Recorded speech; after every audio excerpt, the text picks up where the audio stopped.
Canadians are now getting the bill for the Prime Minister's $500 billion of inflationary deficits that first drove up inflation and now drive up interest rates. For a typical family that bought a typical home with a typical mortgage 5 years ago but are now up for renewal, they're paying $7,000 more per year.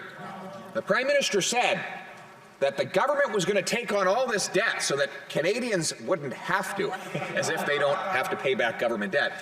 If that were the case, though, then who's going to pay the extra mortgage payments for these families? Hear, hear. The Right Honourable Prime Minister. Mr. Speaker, through the pandemic, we made the decision to support Canadian families, to support workers, to support small businesses, to make sure Canadians could hold on and to make sure our economy could hold on through an unprecedented, historic pandemic.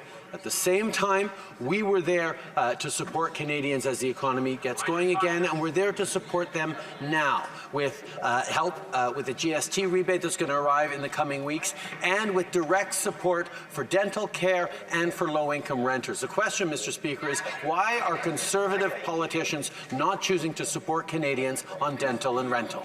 Hear, hear. The Honourable Leader of the Opposition. The Prime Minister caused this inflation crisis. Even Mark Carney, who will be the successor to the current Liberal leader, is saying that inflation is a homegrown problem. He's right. It's caused by the $500 billion of inflationary deficits that have bid up the cost of the goods we buy and the interest that we pay.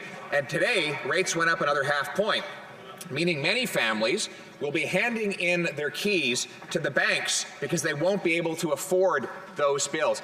Has the Prime Minister been briefed by his officials on how many Canadians will lose their homes because of the higher interest rates that his inflationary policies have caused? The Right Honourable Prime Minister. Mr. Speaker, inflation is a worldwide problem right now, but it is a challenge faced by Canadian families that we will continue to support them through. That's why we're delivering supports for families right now in a targeted way, a doubling of the GST credit that will arrive in the coming weeks in their bank accounts, moving forward on support for dental care, moving forward on support for low-income renters, things that the Conservative Party is continuing not just to vote against but to block, and we will continue to do more. We will continue to be there for Canadians during the challenging times ahead, because that's what Canadians expect of their government. Honourable Leader of the Opposition. What they've come to expect of this government is that it raises the cost of living. The cost of government is driving up the cost of goods, and now the cost of interest. $200 billion of the $500 billion in deficits had nothing to do with COVID, according to the Parliamentary Budget Officer.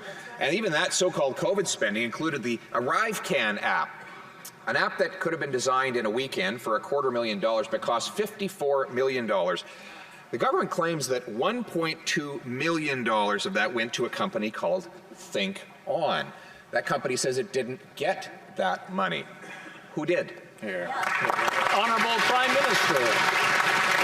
Mr. Speaker, the appropriate ministers are looking into this and making sure that the mistake that was made by public servants in sharing information is followed up on. But at the same time, Mr. Speaker, it's important to remember that we did a lot of things in a very unprecedented way during an unprecedented pandemic, including delivering CERB checks within weeks of people having to stay home from jobs in ways that were unthinkable only a few months before. We were there to support small businesses with record support so that we could come roaring back as an economy immediately after. Yes, we stepped up in a very rapid way to support Canadians, and that's what Canadians know got us through this pandemic. Interest rates are up again, and the Bank of Canada says more raises are coming. Now the bank says that inflation reflects Canadian domestic factors, not the global factors that this government keeps blaming. The government said interest rates will remain low, and then they went on a spending spree. They said it was irresponsible not to spend. They said there would be no inflation, and then they said inflation would just be temporary.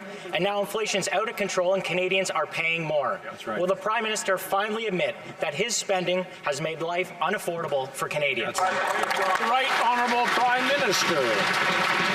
Mr. Speaker, during this unprecedented pandemic, all parties worked together to deliver the kinds of supports that Canadians needed, whether it was CERB, whether it was the CEBA account for small businesses, whether it was support for seniors, whether it's support for students. We continued to step up. This government led the way, but we had the support of members across the aisle for many of these initiatives. Now, the members across the aisle are saying we shouldn't have been there for Canadians. We shouldn't have spent that money supporting Canadians with the CERB and the CEBA. Well, I ask Canadians to think back over the past couple of years and imagine what it would have been like had we not been there to support them.